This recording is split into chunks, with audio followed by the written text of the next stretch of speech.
Duolingo just replaced its heart system with something entirely different, and this completely changes the app. In this video, I'm going to cover what this new system does, its pros and cons, my thoughts on it, and if you should continue to use Duolingo because of it. Firstly, they replaced hearts with energy.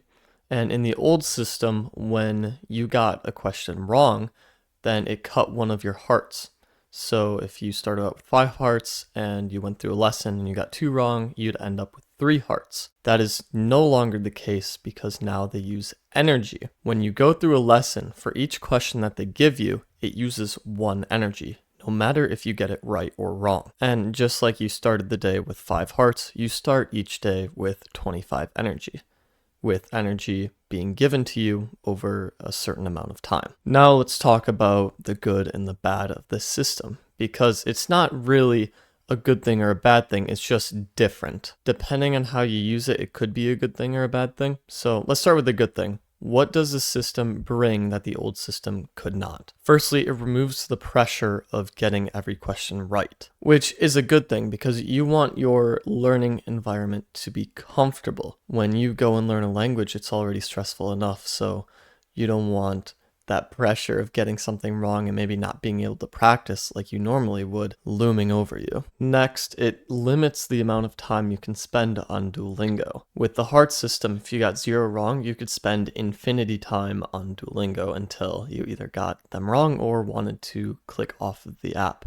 But with this system, even if you get all of them right, you're forced to close off early, which is good because it allows you to use another system of study that is more efficient than Duolingo, because as I've talked about in this video here, Duolingo isn't exactly the most efficient, and I looked out of the window because I saw a deer. There is a deer going down the driveway. Hopefully it doesn't get hit by a car. And for as deadly as deer are, they're quite cute. They're quite cute. But what's up with its leg? Next, the drawbacks of this system. Firstly, you're punished for getting things right. Even if you do get things right, your energy goes down, and this encourages less focus during your study. Secondly, if you want to use Duolingo for a long time, you'll get cut off early. Again, even if you get things right. So this could impact learners who only use Duolingo to study, which will make them spend less time on the app than they normally would. And the third con is that it seems like a money grab from Duolingo, because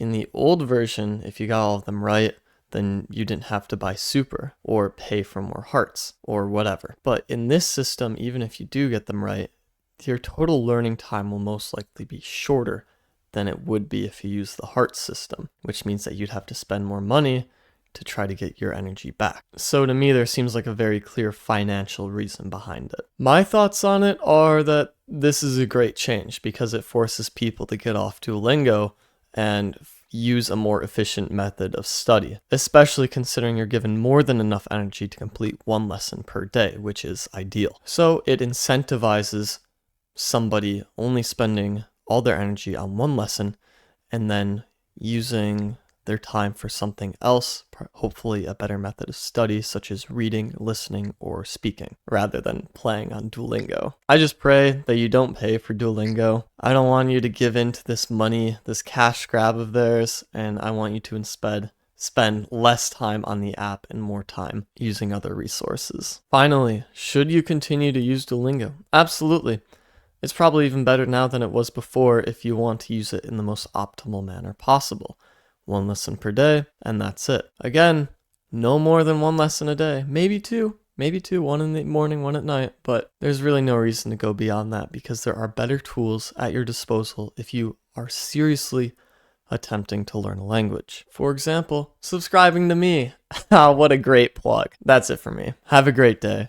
Ciao.